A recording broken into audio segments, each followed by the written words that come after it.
Hello दोस्तों, आप सभी का स्वागत है हमारे यूट्यूब चैनल में। तो जैसे कि हम पिछले वीडियो में देख चुके हैं कि रैंडम फंक्शन का यूज करके हम किस तरह से रैंडम नंबर का प्रिंट करा सकते हैं, रैंडम नंबर को प्रिंट करा सकते हैं, और जिससे कि हमारा ये कंप्यूटर जो है अपने आप से ही रैंडम नंबर प्रिंट कर कर देता है हमें, यानी कि अपने आप से सजेस्ट कर कर देता है कि आप 1 से लेकर यहाँ तक आप ये सब रैंडम नंबर का यूज कर सकते हैं।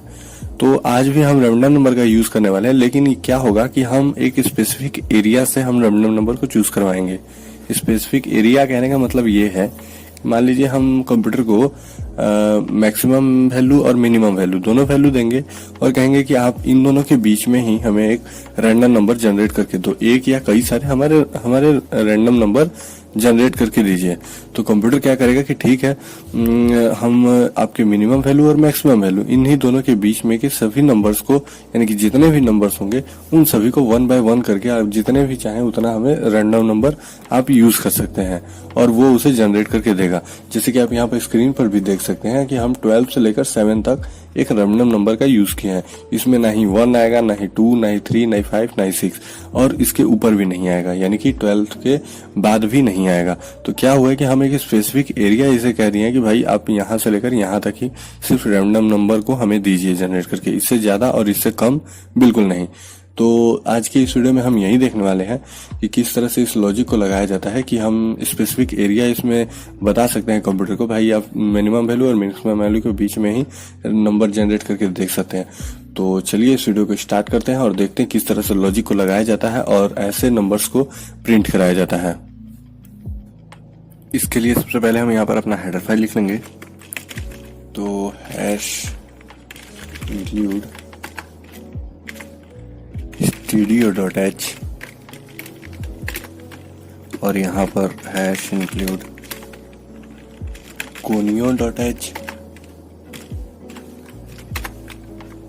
यहाँ पर तीसरा भी लिखेंगे हैश इंक्लूड time.h, क्योंकि हमें यहाँ पर रैंडम का यूज करना है तो यहाँ पर srand यूज करेंगे, और srand का यूज करेंगे तो वहां पर हमें टाइम का जरूर यूज करना होगा।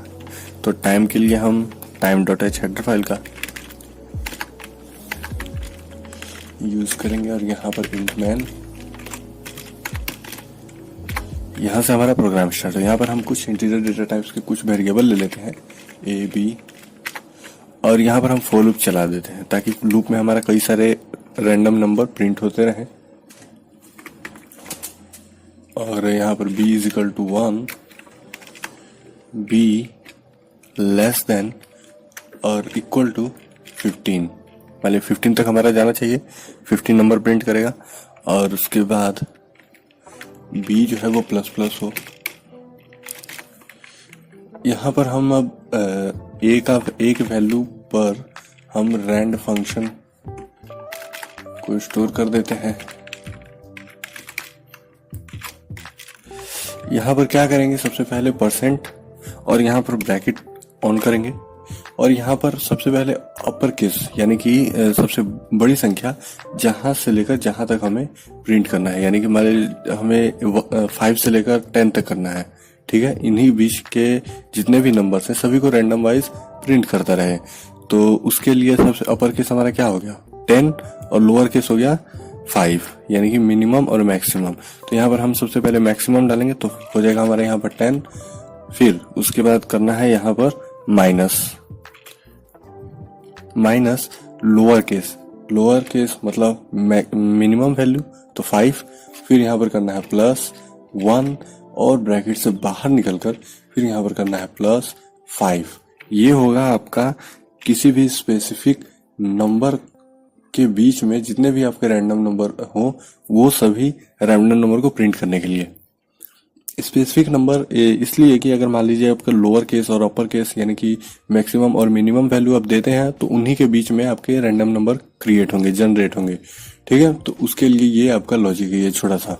ये रैंड के बाद ये जो भी है आपका मैक्सिमम वैल्यू ये 10 हो जाएगा और माइनस मिनिमम वैल्यू, फिर उसके बाद प्लस 1 और फिर ब्रैकेट से बाहर निकलकर यहाँ पर कर दीजिएगा प्लस मिनिमम वैल्यू, ठीक है। ये हो गया आपका एक छोटा सा लॉजिक। और यहाँ पर हम कर देते हैं print F %d backslash n और और स्टोर कर देते हैं, प्रिंट करा देते हैं हम ए को। यहाँ पर गेट ch, यहाँ पर रिटर्न,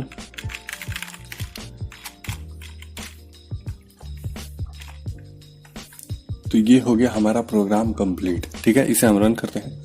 इसमें थोड़ा सा दिक्कत है, एरर है, वो हम देखते हैं आता है कि नहीं, आएगा क्यों नहीं। यहाँ पर 10, 10, 0, 9, 10। अब ये देखिए 5 से लेकर 10 तक ही नंबर प्रिंट होगा, यानी कि इन्हीं के बीच में जो भी रैंडम नंबर जनरेट करके वो देगा सिर्फ इन्हीं के बीच में देगा, यानी कि 5 से लेकर 10 तक, ना ही 11 होगा और ना ही 4 होगा। तो ये हो गया आपका स्पेसिफिक एरिया, आप कहिए मिनिमम वैल्यू और मैक्सिमम वैल्यू। तो आप यहाँ पर देख सकते हैं जो वैल्यू पिछली बार था वही वैल्यू इस बार भी है, और फिर रन करेंगे तो इस बार भी वही होगा, क्योंकि क्या हुआ है कि हम यहाँ पर srand फंक्शन का यूज नहीं किए हैं। तो यहाँ पर srand फंक्शन का हम यूज कर देंगे और टाइम 0। अब वैसा नहीं होगा, रन करते हैं तो देख सकते हैं 7, 10, 9, 8 ऐसे करके आपका स्टार्ट हो रहा है। और अगर मान लीजिए इसमें हम थोड़ा और चेंजेस करते हैं तो यहाँ पर 5 कर देते हैं, और यहाँ पर 0, यहाँ भी 5। तो इस तरह से अब 55 से लेकर 100 के बीच में नंबर जनरेट होगा। 55 से लेके 100 के बीच में नंबर जनरेट होगा। तो इस तरह से हम स्पेसिफिक एरिया एक डिफाइन कर देते हैं प्रोग्राम में कि यहाँ से लेकर यहाँ तक हमारे जितने भी नंबर हो वो सब जनरेट हो एक रैंडम नंबर के रूप में। ठीक है, तो ये होता है एक छोटा सा प्रोग्राम आपका, और ये होता है लॉजिक। यहाँ पर इस बात को ध्यान दीजिएगा, जो नंबर यहाँ पर आपका मिनिमम है वही यहाँ पर मिनिमम होना चाहिए, नहीं तो हो सकता है कुछ एरर आ जाए, या फिर आप ट्राई करके भी देख सकते हैं एरर आता है कि नहीं। ठीक है, इस चीज को आप देख सकते हैं, यहाँ पर कुछ और रख दिए, यहाँ पर कुछ और रख दीजिए। तो इस तरह से आप ट्राई कर सकते हैं। तो बस आज की इस वीडियो में बस इतना ही। अब हम देखते हैं नया लॉजिक नए वीडियो में।